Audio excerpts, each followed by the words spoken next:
very good morning to our lecturer. I would like to start our presentation from Minutes of Meeting. On 11 January 2021, short brief given by lecturer, and every teammate gave their ideas on the assignment and assigned work to all members. Question B1 is assigned to me, Yo Junyu. Question B2 is for Lim Yi Sing. Question B3 is for Ng Bun Sing. And lastly, the question B4 is assigned to Chi Hui Wen. To ensure the project is going well, we assign particular position for every teammate, where leader is Ng Bun Sing, collaborator is Lim Yi Sing, problem solver is Chi Hui Wen, and secretary Yo Junyu, who are responsible for the minutes of meeting. Our first meeting was on 15 January 2021 through Google Meet. We have discussed about the roles assignment and the concept of one-way ANOVA, simple linear regression, and goodness of fit test in this meeting. Our second meeting was on 20 January 2021 through Webex. We started our project by first generate 50 out of 84 data from the Appendix 1 given. Then key in all the values and calculate the values needed in the later part by using Microsoft Excel. Next, we also discussed question B2, B3, and B4 in details. Before the meeting ends, we distribute the presentation slide according to the parts that the person responsible for. Last but not least, our third meeting was on 25 January by Google Meet. We have discussed and checked the correctness of each other. Besides, we also take consideration on presentation slide in details and seek for improvement. Lastly, we have discussed about the video making and compile every single part into a complete assignment.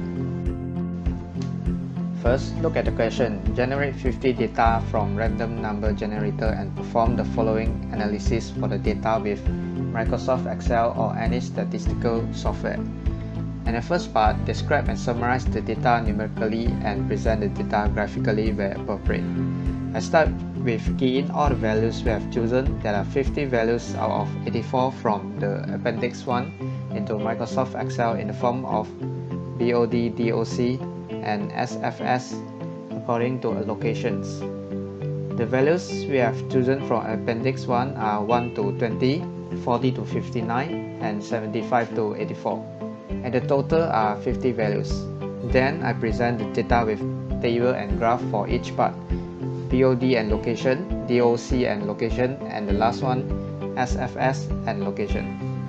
For every part, I have calculated their mean, median, mode, standard deviation, their sum of total, and sum of x power 2. Part 2 is discussed about ANOVA model. The question asks, test a 5% significant level if there is a difference on DOC reading between locations of water sources. Write the ANOVA model and its assumptions. Here is the list of 50 data of DOC and locations. The model and the assumptions also shown in this slide. Next, the null hypothesis for this question is mu1 equal to mu2 equal to mu3 and also equal to mu4. And the alternative hypothesis is mu I unequal to mu j for at least one ij, I unequal to j. Then construct the data using Excel and we can get the F calculator, which is 1.4089. At 5% significant level, we can get the F value from the table, which is 2.79. Reject H0 if F calculator is bigger than F value. Since F calculator is smaller than F value, so fail to reject H0.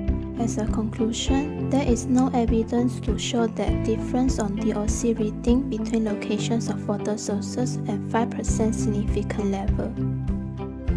Part 3 is going to discuss the simple linear regression analysis for the data. The model is assumed as below, where errors are uncorrelated and normal distributed with mean 0 and variance sigma squared. The model assumptions are tracked using Excel to plot. The first one is normal probability plot of residuals. Since the points are aligned to show approximately linear with the few outliers, the data collected can be concluded as normally distributed. The second is the SFS residual plot, showing that the residuals have a constant variance, and followed by the third plot, which is the SFS line fit plot.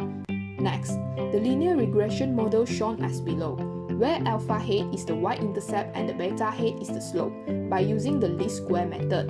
BOD is the dependent y, while SFS is the independent x. By using Excel, each of the summation of x, y, xy, x squared and y squared are calculated.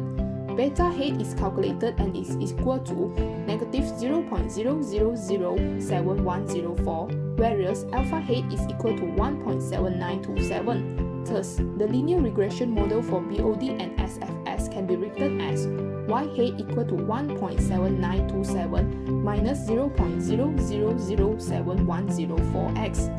To test the linearity between BOD and SFS at 1% significance level, null hypothesis suggests that there is no linear relationship between BOD and SFS, while alternative hypothesis suggests that the linear relationship does exist. Using ANOVA approach, an ANOVA table is constructed using Excel as below, where the value of f-test is equal to 0.166241, which is smaller than the value at alpha 0.01. Therefore, it is failed to reject null hypothesis and there is strong evidence to indicate that there is no linear relationship between BOD and SFS at 1% significance level. The strength of the relationship can be described using Pearson product moment correlation coefficient as below. Since the R value is equal to negative 0.05875, which is very close to 0, showing that there is no relationship between the BOD and SFS. Part 4 is going to discuss about the goodness of fit test. The question states that BOD readings are assumed to have a normal distribution with mean 1.5 and variance 0.135. By performing a goodness of fit test from the result, comment if the assumption is true, given that alpha equals to 0.05. Firstly, the null hypothesis is BOD readings follow normal distribution with mean 1.5 and variance 0.135, while the alternative hypothesis is BOD readings do not follow normal distribution with mean 1.5 and variance 0.135. Next, by using pivot table in Excel, a frequency distribution table is constructed. It is a continuous dataset as it is in terms of interval. From the table, a goodness of fit test is constructed using Excel. There are 10 categories of BOD readings with corresponding observed frequency. Then, calculate the probability and multiplying these figures by the sample size of 50 to give the expected frequency. Goodness of fit test theorem is sufficient if the sample size is large, if the expected frequency is at least 5. Since some of the expected frequency are less than 5, combining the adjacent categories to create larger expected frequency. After that, calculate the chi-square for the final 6 categories of BOD readings. The chi-square test statistic is 18.3308. To test the hypothesis, reject the null hypothesis if the chi-square test statistic is larger than the chi-square at alpha 0.05, degree of freedom 5. Since the condition is fulfilled, we reject the null hypothesis. Therefore, the assumption is not true, as there is no evidence to indicate that BOD readings follow normal distribution with mean 1.5 and variance 0.135. That's all from our group. Thank you for your attention.